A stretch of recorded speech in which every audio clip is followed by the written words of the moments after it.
Hello again, Dolphin fans, and welcome back to a brand new episode of Another Dolphins Podcast. For those of you who haven't already, please go check out yesterday's episode where Jake Mendel interviewed the one and only Travis Wingfield from the official Miami Dolphins podcast Drive Time. It was a great episode, so make sure you check that out.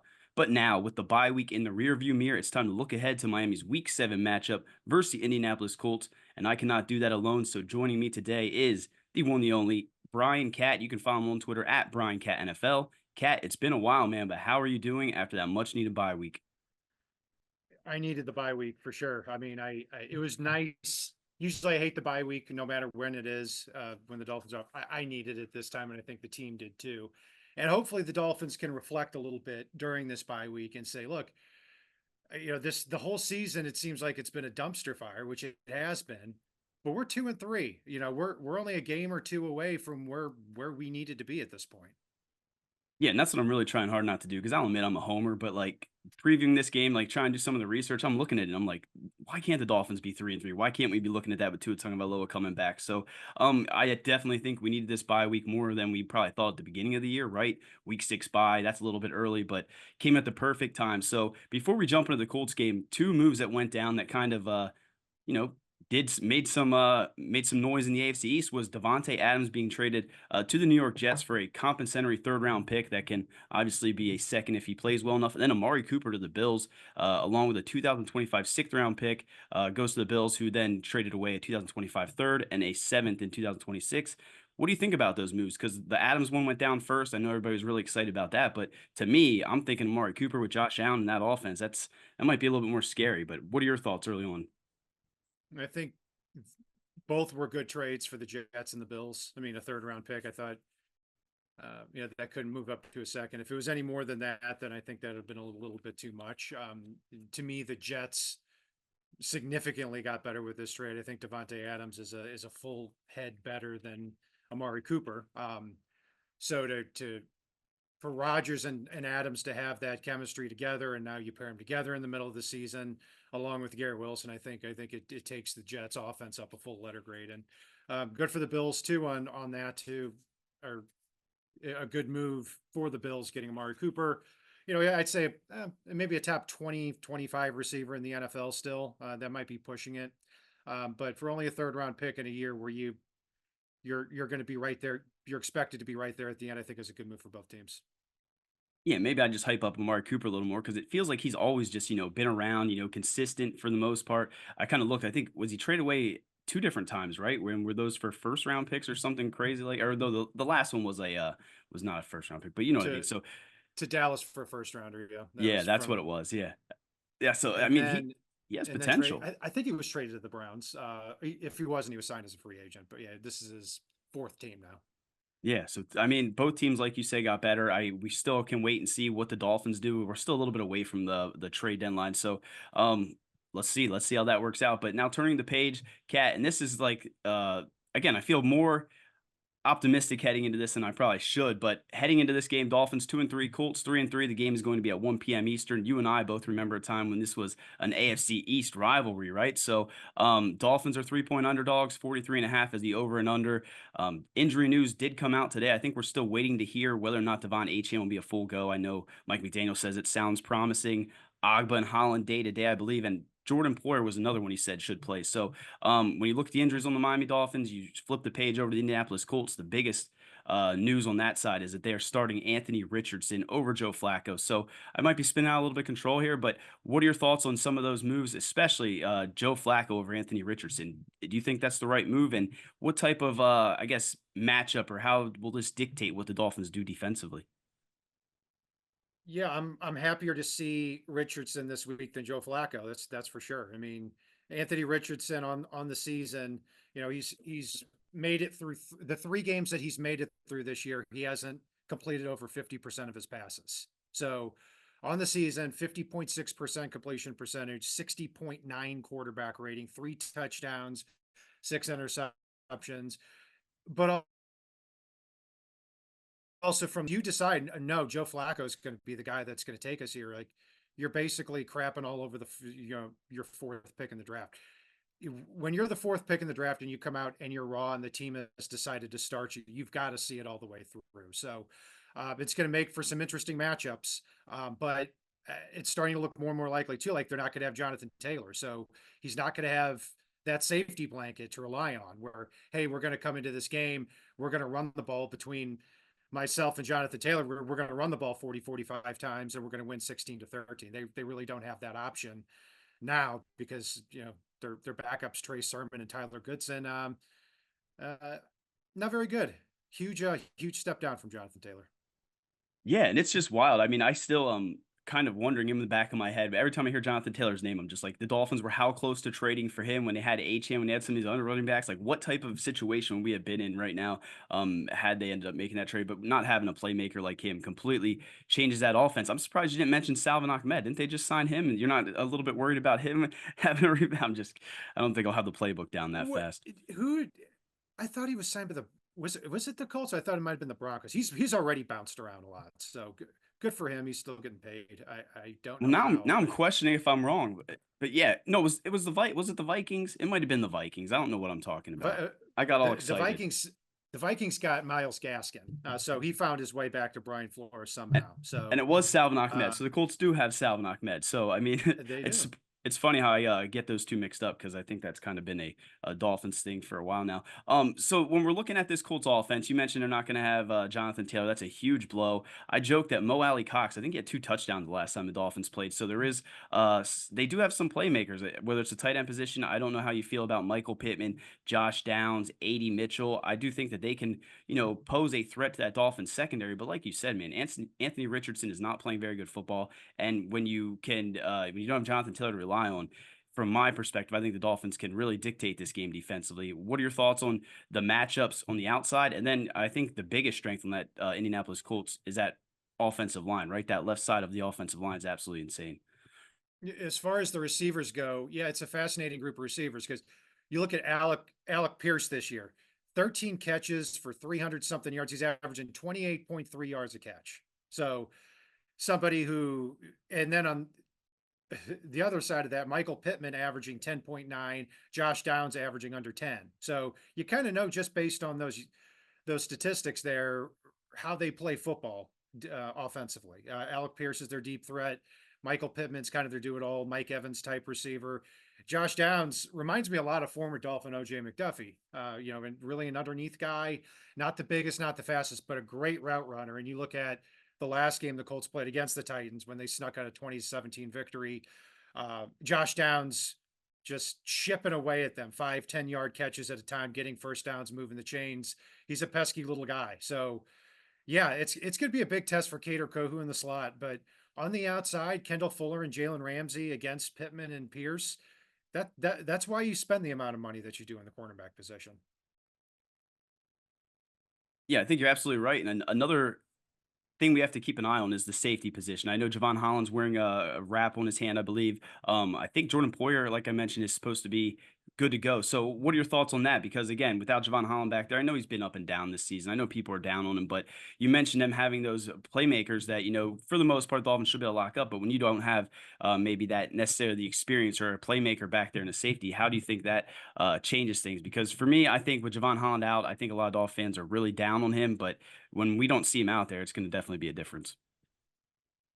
Yeah, I'm thankful Javon Holland's legs are still work. If it was the opposite, if he was nursing a serious knee or a knee injury that was hobbling him, I think it'd be a little bit of a different situation. But Holland hasn't intercepted many passes recently anyway.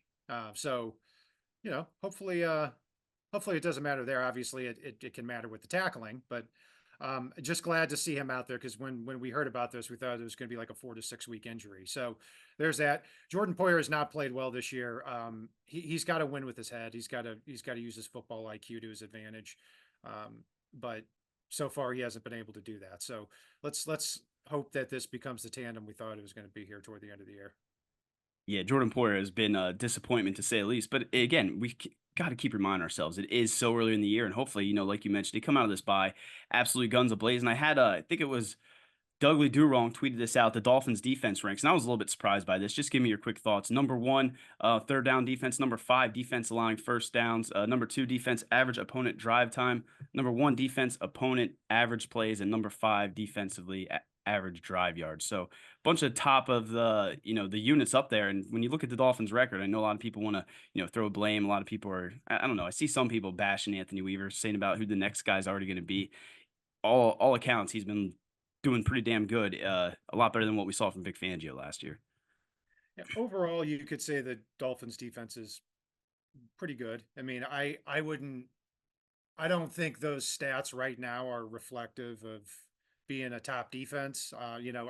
They're first in with third down defense, and they're up there in a few other categories as well. That's great, and that is something to hang your hat on.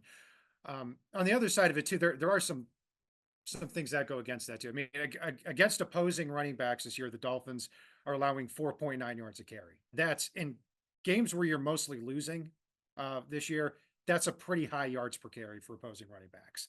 5.2 yards a carry to opposing starting running backs. I mean, so they can't they've really got to come together and shut down Trey Sermon and Tyler Goodson in this game if Jonathan Taylor doesn't play, because that makes Anthony Richardson more one-dimensional. And another thing with the defense too, we got to keep in mind is that the Dolphins have been trailing for just about all of the seasons, all of the year too. That doesn't necessarily mean it's a bad thing that they're obviously it's not a bad thing that they're putting up those numbers, but that you know when teams are teeing off on you, they tend to put up more yardage than when they're beating you the whole time, which has been the case for about 90% of the Dolphins season. Yeah, and we can't overlook some of the quarterbacks they've faced, right? I mean, it hasn't really necessarily been a bunch of Patrick Mahomes and things like that. So yeah, those are absolutely skewed. I just thought it was interesting, just I guess how solid they have looked early on. Before we turn the page on the defense, I think someone needs to step up in Jalen Phillips' absence. We know Emmanuel Agba's day to day. Do you think this is the game where we finally see Chop Robinson turn some of those pressures into sacks? Because I mean, he's getting that same Jalen Phillips, hate that we saw early on in Jalen Phillips' rookie year, where everyone just wanted those pressures to convert to sacks. Once it happens, then everyone's, the biggest fan. But do you think that's going to eventually happen here with Chop Robinson? Because every week you see him getting closer and closer. And if Agba's, even a little bit hobbled, Jalen Phillips is out. I mean, you need Chop Robinson now more than ever to step up.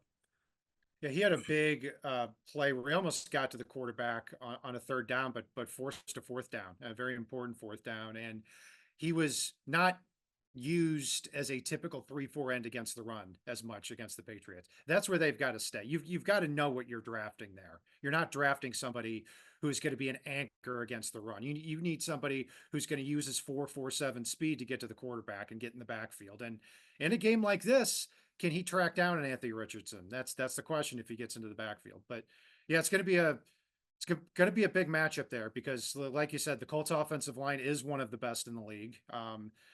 Bernard Raymond that they drafted in the third round a few years ago has been a big steal for them. Quentin Nelson's obviously one of the top guards. And even in at center and right guard, when players have gone down for them, other players like Tanner Bordolino, the fourth rounder out of Wisconsin. I'm not sure if I'm saying that right, but has stepped in and played well. So yeah, it's going to be a big test for the Dolphins offensive line, or excuse me, defensive line. There'd be nothing more frustrating than if Jonathan Taylor misses the game and you still can't stop the run. That at that point, that would be a huge missed opportunity. I think we said enough about the defense. Let's take a break. And when we come back, let's talk about that Miami Dolphins offense and how they match up against Indy's D. We talked about the defense. Let's flip over to the offense. And the biggest story, I guess, is that Tua Tagovailoa sounds like he is on pace to come back next week. Obviously, he will not be starting this week against the Indianapolis Colts. So, first, give me your thoughts on Tua Tagovailoa. Do you see any? I mean, we're not doctors, we're not neurologists. Do you see any circumstance where he is not playing next week? And based on that, do you see if we get this thing to 3-3 that why not us? I guess is the next thing to say. Uh, my guess is that he's going to be back. Yes, he's had 4 games out, 5 weeks, including the bye. I mean, yeah, I think he'll be back. That's just a guess at this point, but and I'm excited for him to come back. I mean, and that's why this game against the Colts is so important, because if you have Tua coming back at 2-4, I'm starting to say Tua or no Tua, I'm starting to think this is not even a top half of the league type of team. Where on the other hand, you get to 3-3 and you beat the Colts. You look at their next 5 games. If you look at them, are against the Cardinals, Rams, Raiders, and Patriots. Those are 4 of the next 5 games. So if you win this game and get to 3-3, yeah, could you look ahead and see we maybe we get to week 13 or week 12 and we're above 500 here and we're in fighting position here to save the season to turn this into something. But if you drop this game, it's bad news. It reminds me of 3 years ago when the Colts came down with Carson Wentz to Miami. And it was a game the Dolphins really needed to have. And I think it took them to 1-3 or 1-4. And at that point, it was just, it was like running in quicksand the rest of the year. Was that the 27-17 loss? I guess it would have been 2021, I think. Yeah. Oh 20 to man. 21. Yeah. Yeah. I'd written down That Colts hurt. won 7 of the last 10. Yeah, it absolutely hurts. And I think, this is where I'm teetering because like part of me has already at one point in this season, I was kind of like, okay, we're terrible, blow this entire thing up. And then, like you mentioned, man, we're sitting here, we're at 2-3. If they win this, it's a whole different story. They need this more than ever. I guess the next question is, so Snoop Huntley's third start with the Dolphins, 1-1, definitely saw some progression from that first start into his second. Again, I think might have seen more from him already than Skylar Thompson. But what are your thoughts on Snoop Huntley early on? What do you think? What are you expecting from him in this game? Because as we'll talk about, it looks like the Dolphins' MO in this one is going to be much similar to what we saw against New England. I think they rushed the ball 41 times. Indianapolis has been getting gashed on the ground. So again, spinning out of control. Thoughts on Snoop Huntley, and then we'll talk about the run game. Yeah, Snoop Huntley. I thought he played well last game. I thought he gave a C plus B minus type performance. I mean, that's really it's really all you can ask from for a backup quarterback. I mean, a C plus B minus performance is probably better than 90% of backup quarterback performances from the Dolphins over the last 20 years. So no, I didn't think he did an amazing job, but he made some plays that where he scrambled out and found Waddle in the middle of the field for a big first down. I think like a 3rd and 13, big play there, and he didn't make a whole lot of mistakes. And the one interception, you know, not a great read on the slant to Odell Beckham with Christian Gonzalez covering him, but other than that, I thought he played pretty well. And I think the bye week also gives him a little bit more of a chance and Mike McDaniel some more opportunities to draw up some plays for him. So the bye week could not have come at a better time. Yeah, 100%. I think he even talked about how he stayed back to get that playbook down. I think he might even told Waddle to come back so they could get some reps. So, I mean, that's what you want to hear, right, out of a guy who just got here, what, a little month and a half ago. I mean, he's taking this thing, and you can see him becoming more comfortable in the offense. I do have a note here. Colts are playing zone covered on 85.8% of dropbacks, second highest in NFL, allowing 8.4 yards per attempt, the fourth most. So, definitely some opportunities there. But for me, I was kind of surprised looking at Tyreek Hill. He has not had 100 yards. I mean, I guess it makes sense, right? He hasn't really done nothing since week 1 against the Jags with 2 out of the lineup. But there's going to be some opportunities there. So how do you attack this? Because we talked about early on 41 rushing attempts last week against the New England 2 weeks ago against New England Patriots, 80 yards for Mostert, 80 yards for Wright. It seems like this is a game where you're just going to come out there and run the football, but there are going to be some opportunities to throw the ball as well. So Yeah, I mean, the Colts do not have DeForest Buckner, or he's on injured reserve right now. There's a he should come back any week now, but I don't think it's going to be this week. And yeah, you look at the last couple of games for the Colts. The Colts got beat up pretty good last week by Tony Pollard at 17 carries, 93 yards. Week before that, Tank Bigsby, 13 carries for over 100 yards. So yeah, and now the Dolphins do get Devon Achane back from who left the Patriots game with a concussion. So if you can have that 3-headed monster of Mostert, Achane, and hopefully they keep giving carries to Jalen Wright after his great game against the Patriots, that's how you got to attack them. They, like you said, they threw the ball 31 times against the Patriots, ran the ball 41. And I think you got to play a similar type of game here. And good observation there on the Colts zone defense. They play a lot of zone defense. On the outside, they've got Sam Womack and Jalen Jones, not the fleetest of foot at cornerback. So that can, if you can get Hill or Waddle stacked up against them, I think you can beat them deep. But otherwise, you got to take what's there, because I think those corners are going to sit back in zone and wait for the backup quarterback to make a mistake. yeah, I think that might be what worries me. I used to play Madden a lot, and but for some reason, zone, man, there were times I would just throw picks, and I was just like, oh, what the hell am I even looking at? So I'm a little bit, yeah. So we'll see the way that thing shapes out. What are your thoughts on this running back unit? Because I know a lot of people.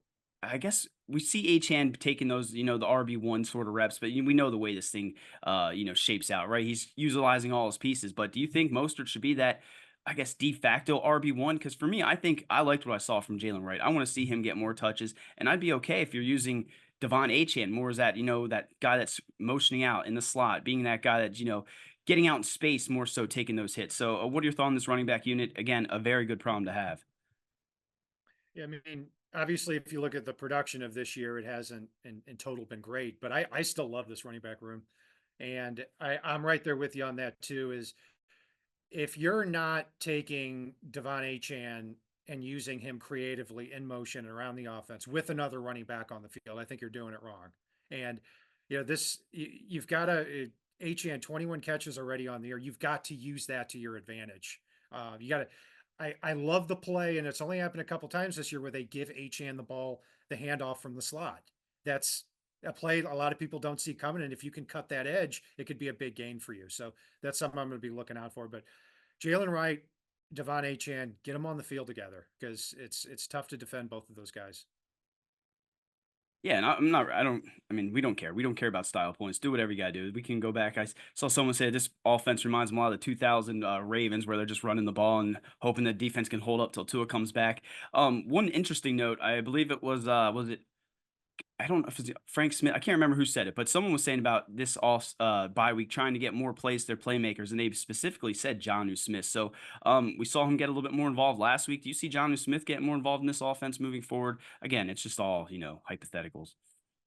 Well, moving forward, yeah, and I don't know if this is the week to do it because the guy that he's likely to be matched up against is Kenny Moore, who's one of the best slot cornerbacks in the NFL. So if you're looking to get him involved this week, I mean, if Jonnu Smith can go up against Kenny Moore and get the better of him, then I think that speaks well to how the Dolphins are playing on offense in the game. But yeah, I mean, I think Jonnu Smith is a terrible blocker. He's a really good receiver. We knew that coming in. Um, and I do expect him to get more involved in the passing game, or else what did you even sign him for? Yeah, and I guess you can almost say the same thing for Odell Beckham, right? We knew he wasn't going to be very involved last week, but I want to see the way he kind of starts to gear things up and become another element in this offense. Any other thoughts on the Miami Dolphins offense versus their defense? Any other players that really stand out to you on the other side of the ball for the Colts? Yeah, I mean, Not no, Raekwon Davis, right? yeah, and I mean Raekwon Davis. Now, DeForest Buckner being out is big, and if you're going to be without DeForest Buckner and Jonathan Taylor, you're going to have you're talking about a team, already a not a very good team, but also a team now missing uh, its two best players and a quarterback who is completing barely 50% of the passes on the season. So the Dolphins are 3-point favorites, or excuse me, the Colts are 3-point favorites. And it's a very winnable game. Defensively, Kwity Paye is a player that the Dolphins almost or that was in a lot of mock drafts to the Dolphins 3 years ago, and they took Jalen Phillips. I think they made the right choice. Unfortunately, Phillips has torn his leg up twice. Kwity Paye is a decent player. He's not great. He's been a good player for them. Latu is by far their best pass rush threat. If you take Latu out of the equation, they don't really bring a lot of heat to the quarterback. Kwity Paye hasn't been that guy. He's been more of an all-around decent defensive end, but not the big pass rusher that they had hoped for. So if you control Latu in this contest, it's a major advantage for the Dolphins. Yeah, that was the one guy that really stood out, but I admittedly had a little bit of a man crush on him in pre-draft. So, yeah, again, I feel like I'm getting too hyped up for what the Dolphins could potentially do here. But I think that pretty much touched on everything. Do you want to give your prediction before we head out? Because again, we're coming off the bye, 2-3 Dolphins, 3-3 Indianapolis Colts. This game could, at the end of the season, have a lot of stake in the AFC. Give us your prediction, man. Yeah, maybe the bye week did me some good. Feeling a little bit more optimistic, maybe, and I think this is the game that you have to have right now because if you go to 2-4, how many more losses do you have the rest of the way before you're out of playoff contention? Not to mention you still have the 49ers, the Texans, the Jets twice, the Bills again. I mean, you're not coming out. If you can't beat the Colts here, you can't take care of business. You're probably not going to run a train on the rest of the schedule here. So I'm going to go 16-13 Dolphins. Nice, nice. Yeah, and I think I'm with you. I think this bye week definitely did me good. It definitely helped me take a step back and maybe just, realize there's so much football left to be played. But I feel like we are definitely hanging on to that last little strand. And like you mentioned, they lose to this Colts team. I mean, you just may as well just, oh man, blow the whole thing up, I guess, at that point. So my prediction, 24-23. I always pick the Dolphins to win because I'm a sicko and it normally doesn't work out that way. But I think we both agree the Dolphins have a good chance to come out here and dictate this and hopefully show everyone, why they were a favorite heading into this year, why we all said, they have this nice team on paper and they're going to do all these great things. And right now, we're just sitting here. But thank you so much, Kat, for joining me. Again, please follow Kat on Twitter, Brian Cat NFL. We will be back next week breaking down the Miami Dolphins' hopeful Week 7 matchup win against the Indianapolis Colts. But until then, enjoy your weekend. We will be back next week. Talk to you then. Fins up. I'll fuck that out.